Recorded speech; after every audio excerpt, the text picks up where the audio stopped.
아니, 당신은 어? 어르신, 왜 그러세요? 노인의 몸이 얼어붙었습니다. 눈이 커졌어요. 손이 떨렸죠. 주변 사람들은 아무도 몰랐습니다. 초라한 옷차림의 이 노인이 국내 최대 유통그룹 회장이라는 것을, 그리고 지금 그가 유령을 본 듯 충격에 빠져 있다는 것을, 대체 무슨 일일까요? 이 충격적인 만남의 비밀이 궁금하다면 구독 버튼을 눌러주세요. 매일 따뜻한 이야기를 전해드립니다. 일주일 전 국내 최대 유통그룹 회장실, 고층 빌딩 최상층, 한 남자가 책상 앞에 섰습니다. 아버지, 결혼하고 싶은 사람이 있습니다. 회장 한태준이 고개를 들었어요. 상대는 누구지? 복지사입니다. 고아원 봉사에서 만났어요. 태준의 손이 멈췄습니다. 집안은? 어머니와 단둘이 사셨대요. 3년 전에 돌아가시고 아버지는 어릴 때 안 계셨다고 합니다. 태준의 얼굴이 굳었어요. 말도 안 돼. 아버지도 없고 배경도 없는 사람을. 아들 지호가 고개를 저었습니다. 사람을 그렇게 판단하시면 안 됩니다. 태준이 차갑게 말했죠. 내가 직접 확인하겠어. 같은 시각 구청 복지과, 사람들로 붐비는 창구. 한 여자가 할머니를 도와주고 있었어요. 천천히 하셔도 괜찮아요. 정하은이었습니다. 그녀는 직접 만든 쉬운 복지 가이드를 건넸죠. 할머니가 고마워했어요. 아가씨 참 친절하네. 하은이 미소 지었습니다. 제 일인걸요. 퇴근 후 작은 원룸. 하은이 문을 열었어요. 좁은 방, 낡은 가구들. 벽에는 사진 한 장만 붙어 있었습니다. 엄마와 함께 찍은 유일한 가족 사진. 하은이 책상에 가방을 내려놓았어요. 책상 위엔 병원비 영수증이 놓여 있었죠. 완납 도장이 찍혀 있었습니다. 하은이 서랍을 열었어요. 엄마의 낡은 수첩을 꺼냈습니다. 펼쳤죠. 하은아, 고아원에 가봐. 거기가 엄마 고향이야. 하은이 수첩을 가슴에 안았습니다. 눈물이 흘렀어요. 엄마, 보고 싶어요. 다음 날 구청. 과장 조민석이 하은에게 다가왔습니다. 하은 씨, 점심 같이 할까요? 하은이 고개를 저었어요. 죄송해요. 약속이 있어서요. 과장의 얼굴이 굳었습니다. 내가 뭐가 부족해? 하은은 대답하지 않았어요. 퇴근 시간. 하은이 구청을 나섰습니다. 입구에 한 남자가 기다리고 있었어요. 하은 씨, 지호였습니다. 하은이 밝게 웃었죠. 기다렸어요? 둘이 함께 걸어갔습니다. 창문 너머. 과장이 그 모습을 지켜보고 있었어요. 얼굴이 일그러졌습니다. 주먹을 꽉 쥐었죠. 다음 날 아침, 과장이 하은을 구석으로 불렀습니다. 그 남자가 누구야? 하은이 답했어요. 제 사생활입니다. 과장의 목소리가 낮아졌죠. 너 같은 건 나한테나 어울려. 아버지도 없는 주제에 누구랑 만나? 현실을 봐. 하은이 입술을 깨물었습니다. 주먹을 꽉 쥐었죠. 주말, 고아원. 한 아이가 물었습니다. 선생님은 엄마 있어요? 하은이 잠시 멈칫했죠. 하늘에 계셔. 아이가 말했어요. 저랑 똑같네요. 하은이 아이를 꼭 안아줬습니다. 눈가에 눈물이 맺혔죠. 복도에서 지호가 물었어요. 무슨 일 있어요? 요즘 표정이 안 좋은데. 하은이 말했습니다. 직장에서 힘든 일이 있어요. 과장님이 계속. 지호의 얼굴이 굳었어요. 그건 괴롭힘이에요. 신고해야 해요. 하은이 고개를 저었죠. 조금만 더 참아볼게요. 엄마도 혼자 견디셨잖아요. 월요일 아침, 과장이 서류 뭉치를 하은 책상에 던졌습니다. 이거 다 오늘까지. 야근 각오해. 보통 일주일 걸리는 양이었죠. 옆 동료가 눈치만 봤습니다. 아무 말도 하지 않았어요. 하은은 묵묵히 일을 시작했습니다. 저녁 8시 사무실엔 하은만 남았어요. 과장이 다가왔습니다. 아직도 이래? 나한테 잘 보이면 편해질 텐데. 하은이 똑바로 봤죠. 일 끝내고 가겠습니다. 과장의 얼굴이 일그러졌어요. 후회하게 될 거야. 다음 날 새벽, 하은이 겨우 일을 끝냈습니다. 책상에 엎드려 잠깐 눈을 붙였어요. 아침 9시, 과장이 서류를 대충 훑어봤어요. 이거 빠진 거 있는데? 다시 해. 하은이 확인했습니다. 다 있는데요. 과장이 비웃었죠. 내가 없다는데 없는 거야. 점심시간까지 화장실에서 하은이 거울 속 자신을 봤어요. 눈밑이 까맣게 멍들어 있었죠. 눈물이 났습니다. 하지만 소리내어 울 수는 없었어요. 같은 시각 회장실. 비서가 보고서를 건넸습니다. 정하은 29세. 복지사 5년 차입니다. 고객 만족도 최상이고요. 태준이 서류를 덮었죠. 직접 봐야 알겠어. 태준의 집. 옷장을 열었습니다. 30년 된 낡은 점퍼, 해진 청바지, 낡은 운동화. 거울 앞에 초라한 노인이 섰습니다. 같은 시각 하은의 원룸. 하은이 엄마 사진을 봤어요. 엄마라면 어떻게 하셨을까요? 휴대폰을 꺼냈습니다. 녹음 앱을 설치했죠. 더 이상은 참을 수 없어. 엄마 수첩을 펼쳤어요. 하은아, 용기 내. 하은이 수첩을 쓰다듬었습니다. 엄마, 힘내볼게요. 다음 날 아침, 과장이 다가왔습니다. 그 남자 집안이 너 받아줄 것 같아? 내 어머니처럼 비참하게 살고 싶어? 하은이 주머니에 손을 넣었어요. 녹음 버튼을 눌렀습니다. 과장님, 그만하세요. 과장이 코웃음 쳤죠. 후회하게 될 거야. 녹음은 계속되고 있었습니다. 태준이 초라한 차림으로 집을 나섰어요. 운전기사가 놀랐습니다. 회장님, 그 차림은? 오늘은 내가 직접 운전할게. 차 안에서 태준이 생각했습니다. 배경이 없다고 무시하면 안 돼. 하지만 확인은 해봐야지. 구청을 향해 차를 몰았어요. 점심시간. 하은이 옥상에 올라갔습니다. 혼자 바람을 쐬고 있었죠. 휴대폰을 꺼냈어요. 녹음 파일을 확인했습니다. 하나, 둘, 셋. 조금만 더. 그때 문이 열렸습니다. 과장이었어요. 여기서 뭐해? 하은이 깜짝 놀라 휴대폰을 주머니에 넣었습니다. 바람 쐬고 있었어요. 과장이 다가왔죠. 아직도 정신 못 차렸어? 하은이 한 걸음 물러섰습니다. 일하러 가겠습니다. 재빨리 문을 열고 나갔어요. 계단을 내려가며 하은이 가슴을 쓸어내렸습니다. 심장이 빠르게 뛰었죠. 조금만 더 참자. 다음 날 아침, 태준이 구청 주차장에 도착했습니다. 낡은 차에서 내렸어요. 사람들이 슬쩍 비켜섰죠. 태준이 구청 안으로 들어갔습니다.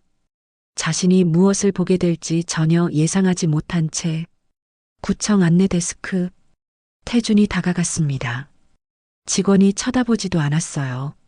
저기 앉아서 기다리세요. 사람들이 멀찍이 떨어져 앉았죠. 347번, 2번 창구로 오세요. 태준이 창구로 걸어갔습니다. 과장이 끼어들었어요. 하은 씨, 내가 할게. 하은이 답했죠. 괜찮습니다. 제가 하겠습니다. 하은이 고개를 들었습니다.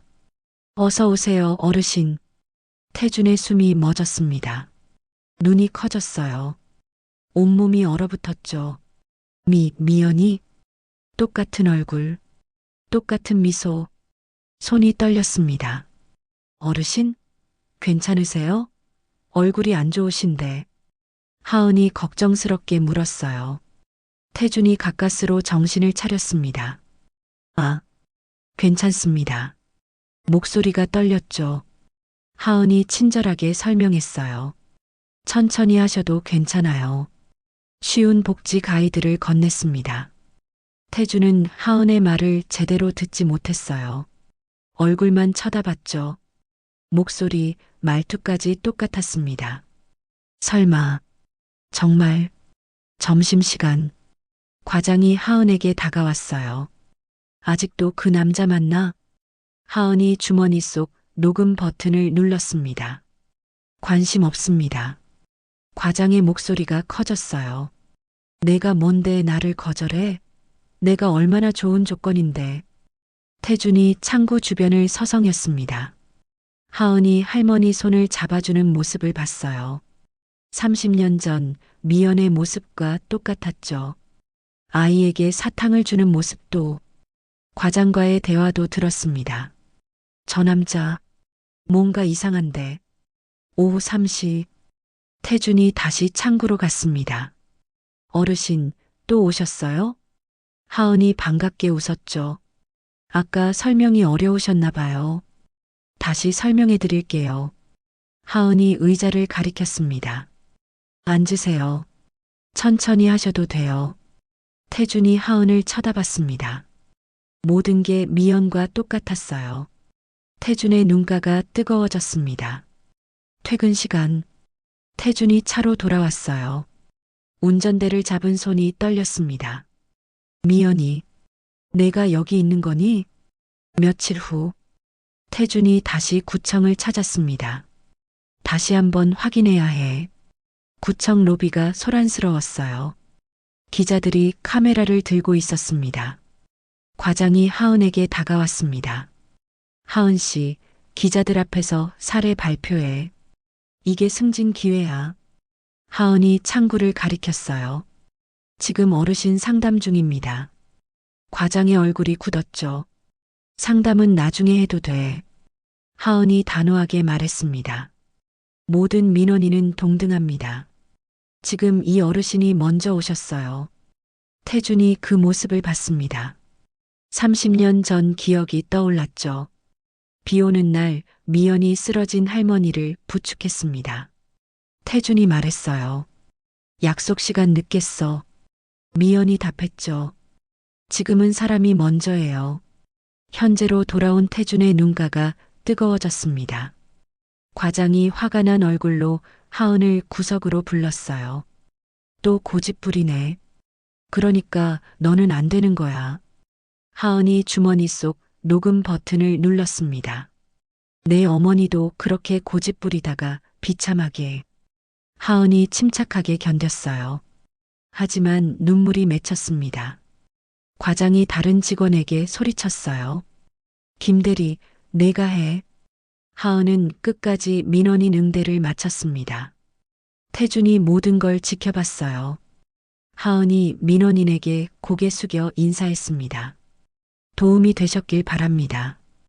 태준의 주먹이 꽉 쥐어졌죠. 점심시간. 태준이 복지과 게시판을 봤어요. 모범 직원 정하은. 시민들이 쓴 감사 편지들이 빼곡했습니다. 정하은 선생님은 우리 엄마 같아요. 처음으로 존중받는 기분이에요. 태준이 편지들을 천천히 읽었어요. 눈에 눈물이 맺혔죠. 오후, 하은이 화장실에서 나왔습니다. 눈이 빨갛게 부어 있었어요. 동료가 물었죠. 하은 씨, 괜찮아? 하은이 미소 지었습니다. 네, 괜찮아요. 퇴근 후, 하은의 집. 하은이 휴대폰을 꺼냈어요. 녹음 파일을 확인했습니다. 하나, 둘, 셋, 8개. 조금만 더. 엄마 사진을 봤죠. 엄마, 제가 잘하고 있는 거죠? 월요일 아침, 구청장이 소리쳤습니다. 예산 서류에 오류가 있어. 과장이 하은을 불렀어요. 하은 씨가 검토한 거 아니야? 하은이 답했습니다. 제 담당이 아닙니다. 과장이 말을 끊었죠. 변명하지 마. 며칠 후, 인사과장이 서류를 내밀었어요. 정하은 씨, 전보 발령입니다. 상간 오지로. 하은이 깜짝 놀랐죠. 제가 뭘 잘못했나요? 과장님 보고서가 있었어요. 업무 실수 다수, 화장실. 하은이 거울을 봤어요. 손이 떨렸습니다. 내가 정말 문제가 있는 걸까? 주저앉아 울었어요. 밖에서 동료들 대화가 들렸습니다. 하은 씨 불쌍해. 과장님이 너무 심한 거 아니야? 김대리 때도 그랬잖아. 결국 그만뒀잖아. 하은의 눈빛이 달라졌어요. 나만 당한 게 아니구나. 이건 내 잘못이 아니야. 일어서서 눈물을 닦았습니다. 엄마, 용기 낼게요. 오후, 과장이 하은을 옥상으로 불렀습니다. 전보 발령 취소해 줄 수도 있어. 조건이 있지만. 하은이 녹음 버튼을 눌렀어요. 무슨 조건이요? 간단해. 그 남자 만나지 마. 그리고 나랑 사귀는 거야. 과장이 계속 말했어요. 아버지도 없이 자란 주제에. 내 어머니도 비참하게 살다 갔잖아. 너도 똑같이 될 거야. 그 남자 아버지가 뭐라 하나 보자. 나만이 너 같은 걸 받아줄 수 있어. 하은이 눈물을 흘리며 말했습니다. 우리 엄마는 비참하지 않았어요. 저를 사랑으로 키우셨어요.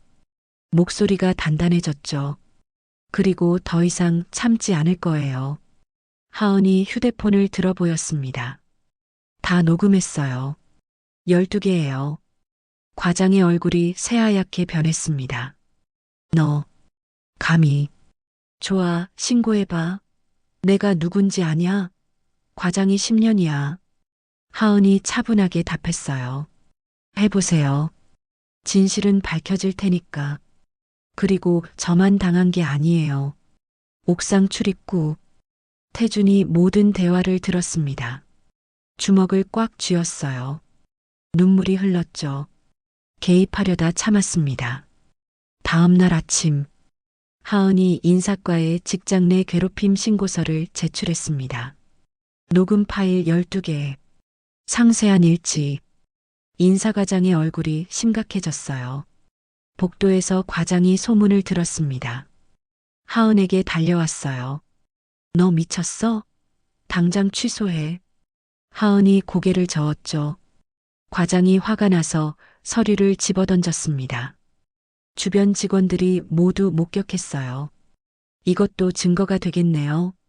그날 오후, 구청장이 긴급 소집했습니다. 오늘 중요한 후원자 방문하십니다. 한태준 회장이 도착했어요. 복직과 태준이 벽면 게시판을 봤습니다. 모범 직원 정하은. 감사 편지들이 빼곡했어요. 정하은 선생님은 우리 엄마 같아요. 처음으로 존중받는 기분이에요. 태준의 눈에 눈물이 맺혔습니다. 과장이 다가왔어요. 아, 그건 그냥 말단 직원이 한 거라. 태준이 돌아섰습니다. 별거 아니라고요? 이게 가장 중요한 겁니다. 제가 3번 방문했습니다. 민원인으로 초라한 모습으로. 과장이 얼어붙었어요. 그때마다 저분만 친절하더군요. 과장님은 쳐다보지도 않으셨죠. 저는 사람입니다. 초라해 보인다고 무시해도 되는 사람이 아닙니다. 전 직원 김대리가 나타났습니다. 저도 피해자입니다. 2년 전 과장님 때문에 퇴사했어요. 다른 직원도 말했죠. 저도 당한 적 있어요. 과장이 소리쳤어요. 이건 조작이야. 저 여자가 저를 유혹했어요. 하은이 녹음 파일을 재생했습니다. 아버지도 없는 주제에. 구청장이 말했습니다. 조민석 과장, 파면 처리합니다. 과장이 하은에게 달려들었어요. 이게 다 내 때문이야. 직원들이 막았습니다.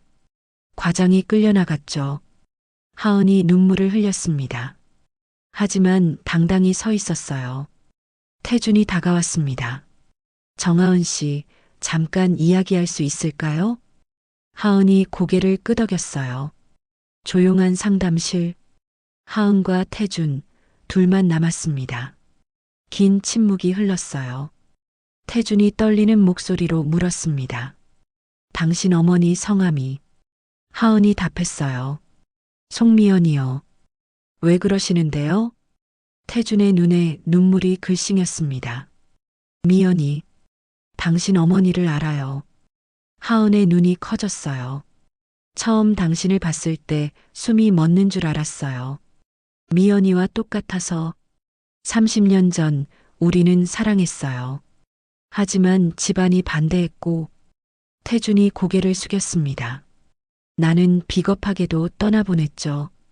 하은이 눈물을 쏟았어요. 하은이 떨리는 손으로 가방을 열었습니다. 낡은 수첩을 꺼냈어요. 엄마 일기예요. 태준이 받아 펼쳤습니다. 태준이 혼자 중얼거렸어요. 내 사랑 미연아. 너의 딸은 세상에서 가장 따뜻하고 반듯한 사람으로 컸어. 돌아가시기 전 말씀하셨어요. 고아원에 가보라고. 엄마가 저를 통해 회장님과 다시 만나게 하신 거예요. 태준이 말했습니다. 내 아들이 사랑한 사람이 내가 사랑했던 여자의 딸이라니. 이게 운명인가 봐요. 태준이 떨리는 목소리로 말했어요. 미안합니다. 미연이를 지키지 못해서, 그리고 당신을 시험해서. 하은이 고개를 저었죠. 아니에요. 덕분에 용기 냈어요. 태준이 말했습니다. 이제부터 내가 아버지 역할 하게 해주세요. 늦었지만 미연이를 위해서라도. 하은이 소리내어 울었어요. 아버지라는 말 처음 들어봐요. 태준이 하은을 꼭 안아줬습니다. 이제 혼자가 아니에요. 절대 혼자 두지 않을 거예요. 며칠 후 레스토랑. 세 사람이 함께 있었습니다. 지호가 말했어요. 이게 운명이었네요. 태준이 말했죠. 미연이와 내 아내, 두 여자 모두 용서해줬으면. 자막. 조민석, 파면 처분. 정하은, 용기 있는 고발자상 수상. 한태준, 송미연 추모 장학재단 설립. 고아원. 하은이 아이들 앞에서 엄마 수첩을 읽어줬어요. 우리 엄마가 여기서 자랐대요. 엄마는 힘들었지만 포기하지 않았어요. 여러분도 할 수 있어요. 혼자가 아니에요. 아이들의 눈이 반짝였습니다. 태준과 지호가 뒤에서 지켜봤어요. 벽에 걸린 사진. 송미연을 기리며 사진 속 젊은 미연. 하은과 똑같은 미소. 태준이 사진을 올려다 봤습니다. 미연아, 고마워. 내 딸 덕분에 나도 용기를 배웠어. 햇살이 사진을 따뜻하게 비췄어요. 침묵은 가해자를 돕습니다. 하지만 용기는 세상을 바꿉니다. 그리고 사랑은 세대를 넘어 이어집니다. 이 이야기가 마음에 드셨다면 구독과 좋아요 부탁드립니다. 매일 따뜻한 이야기로 찾아뵙겠습니다. 여러분, 오늘도 힘내세요.